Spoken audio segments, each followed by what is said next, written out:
This video is sponsored by InoKraft.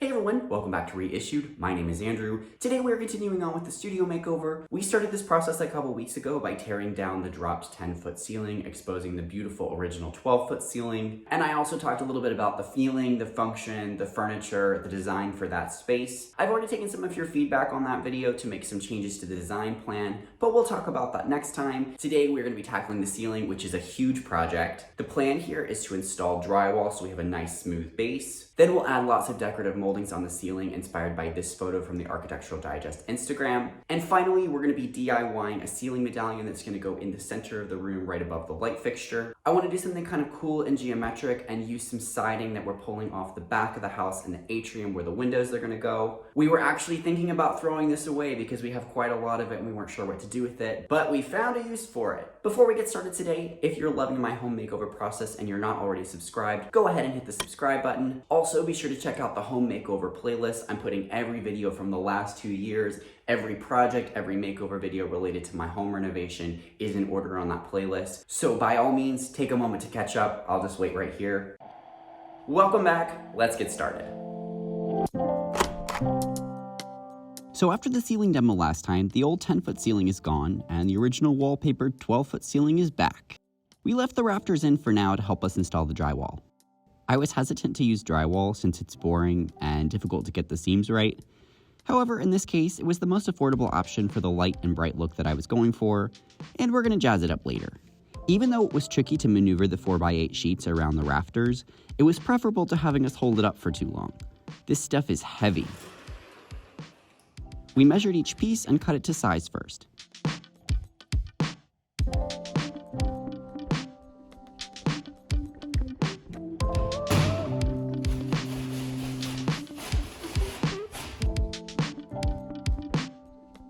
Then we weave it through the rafters to sit just below its intended spot.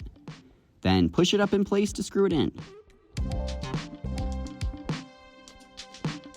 Occasionally we had to make slight adjustments to make it fit, and the old ceiling was not as level as we thought, especially in the center of the room, so we had to get a bit creative about making it even, but that's just another reason to have the moldings help us out later.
Now that we have the drywall fully attached, we can remove the rafters.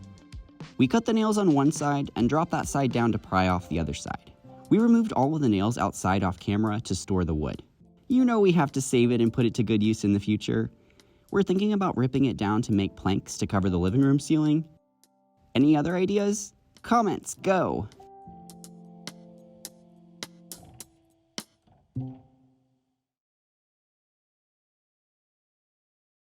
It feels so massive.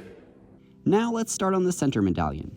The original inspiration for the design was this tile that's going on the fireplace. I was thinking of doing the lines radiating out from the center, with one side of each point being recessed to give the illusion of light and dark against each other, even though the whole piece will be painted in one color. So we started by drawing up a template.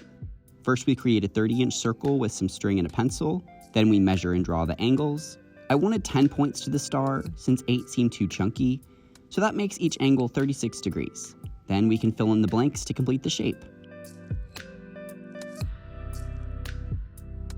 Once I knew the whole thing would look okay, I cut out one of the most even looking points as a template for our cuts.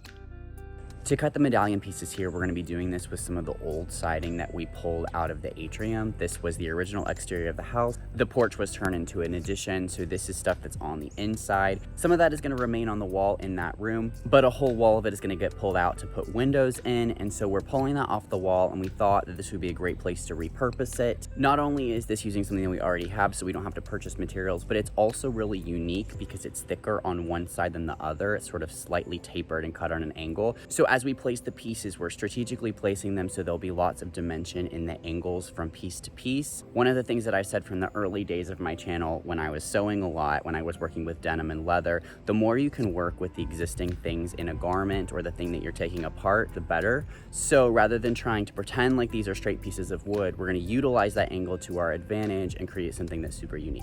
So this is the thicker high end, this is the thinner low end. And so we're putting that big difference along the peak here so we get as much contrast and dimension in the shape as possible. We traced the template on the pieces, lining each piece up on the thick or thin edge as the design called for, trying to avoid any particularly bad blemishes in the wood. Then we cut them out along the inside of the lines to try to keep the original dimensions and proportions as much as possible.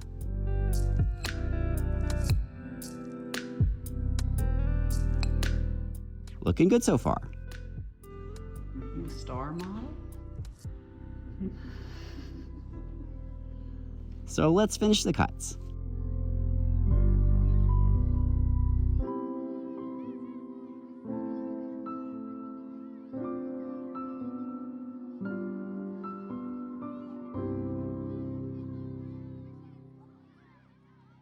A few of these had to be recut slightly off camera, and we clipped the inside corners a bit to help them fit together on the 30-inch plywood circle, which was a tabletop in my parents' house for a minute.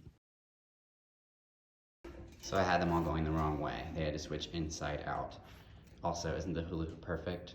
With a lot of maneuvering to get all the pieces to fit on the circle, we nailed them and placed a lock in the shape.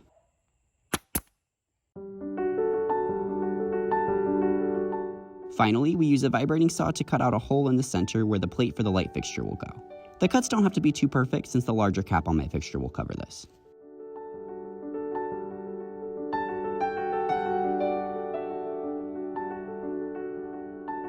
Now we can prep this for paint. I sanded it a lot, first with the multi-tool power sander, during which my camera was not recording, and then by hand to get into all the grooves. These pieces still had some paint on them and were rough cut, so they needed some help. A little caulk to fill the joints,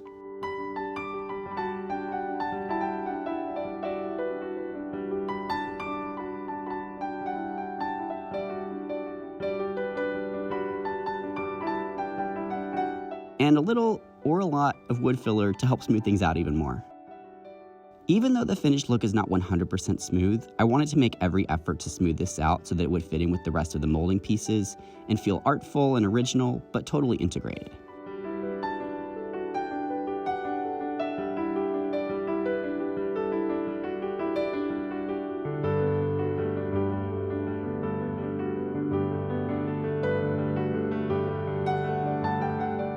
Now comes the tedious task of patching the seams, which my dad spent a lot of time on.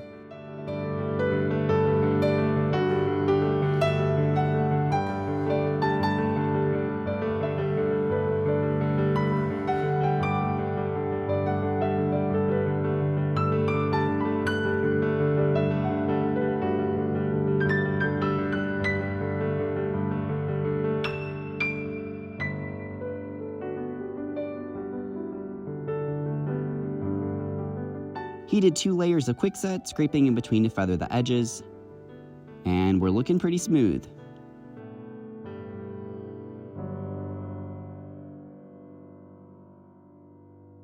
Alright everybody, the room is totally prepped and ready for priming. The theory of putting the molding on the ceilings to prevent having to do as many seams was better in theory than in practice. As some of you might already know, the drywall is tapered on the edges, and so even though we're going to be covering the actual seam with the molding, it would be weird to see that it's just slightly sloped in. So it didn't necessarily save a lot of time or effort here. My dad has been doing a lot of work filling and patching on the ceiling and the upper walls here. However, when we installed the drywall, the ceiling was quite uneven, so we're not exactly sure how level each of the panels is. So putting up the molding is going to help disguise any little differences in levelness from panel to panel. And so now we're ready to start priming the ceiling in here. We're actually going to be using a paint sprayer today. This is my first time ever using a paint sprayer. I'm a little nervous about it. Tool Ant sent me the InoKraft MaXpray M3+. I opened up the box a couple days ago to kind of start reading the instructions and getting to know the product a little bit here. Everything has been really easy to assemble and put together, and the instructions have been really clear and straightforward, which is awesome. So I cannot wait to start spraying the ceiling and seeing all of this up here just go totally clean and white. It's gonna be amazing. So this airless paint sprayer is the real deal. First things first, the sprayer comes with easy to follow quick start and troubleshooting instructions that were glued to my side for the whole process, and were laminated to be ready for the paint and water and anything else that I could throw at them. They were really clear and helpful in speeding up my learning curve, which was definitely necessary. You know that I tend to be kind of old school with my techniques, and that hand sewing, hand painting, and anything avoiding a power tool is generally my jam. But as we start moving more quickly with more videos, more projects, more makeovers, I gotta slow down and take some time to learn new tools so that I can pick up the pace in the long run.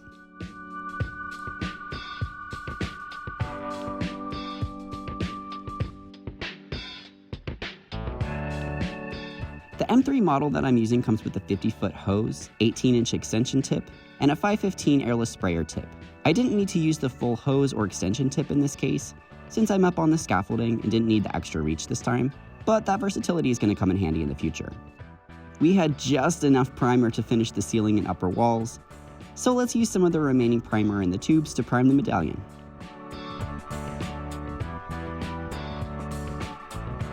Like the painting process, the cleaning process took a minute to learn, but once we got the hang of it, it was actually super simple. You can connect the sprayer directly to your hose to flush out the system and get it ready for the next use. In this case, the primer dried pretty quickly, so we jumped right back into painting with the finished color Decadent from Valspar.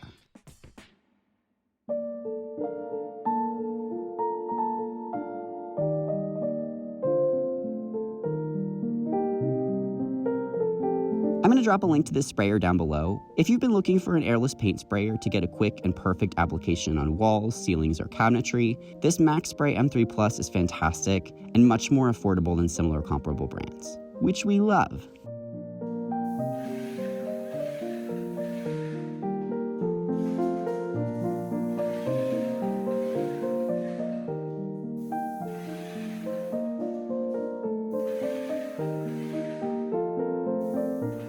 Again, leave it to me to pick the hardest application to learn a new skill, upside down 6 feet up on the ceiling. As I practiced, I was able to achieve a more even application pattern that also had way less overspray. This sprayer has minimal overspray, but again, the upside down application and my novice hand on the primer coat left me and my dad looking a little snowy.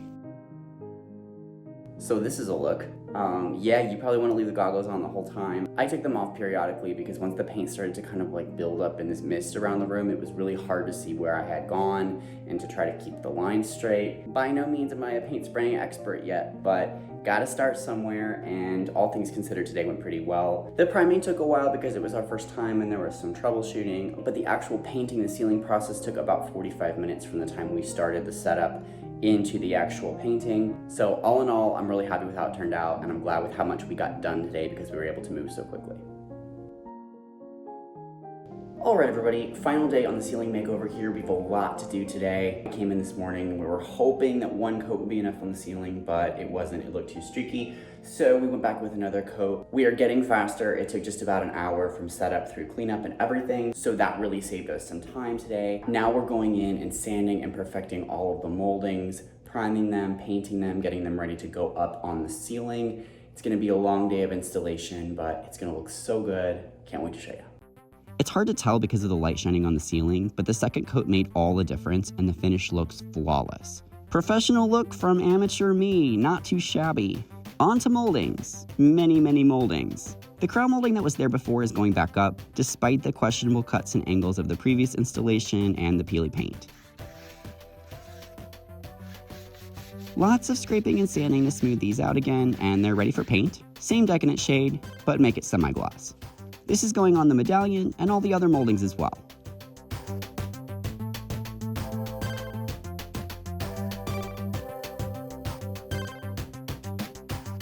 First to go up will be the only store-bought pieces of this project that I got at Lowe's for around 50 bucks total. My dad miters the ends at a 45-degree angle to create a perfect join corner.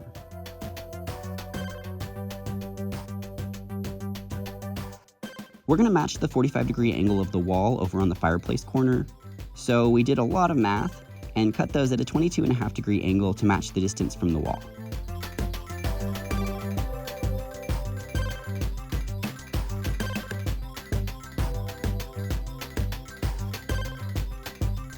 We'll cut the final piece once we get these hung. While we're cutting, let's go ahead and cut the inner layer as well. These pieces were added to the design as an extra detail to utilize the chair rail that came off the middle of the walls.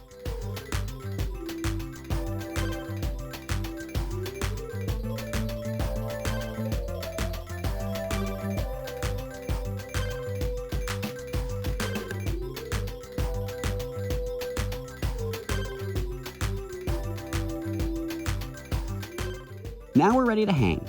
We had already made some marks out from the center placement, and we added a few more as we went. Center it, line everything up, and nail it in. We waited to nail the corners until we had both sides of the corner in place.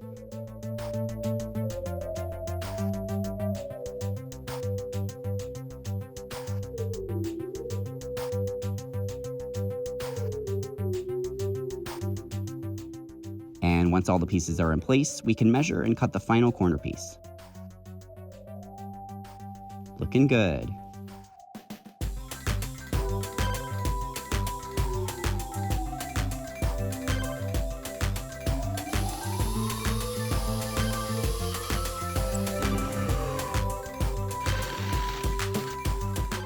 Now let's mount the medallion. This one's pretty heavy, so we're going to screw it in. I started caulking all the gaps, and my dad came back later to finish this up. These final moldings, more of the store-bought kind, were the only ones to actually cover a seam, and my dad contoured them to help them fit perfectly over the chair rail pieces.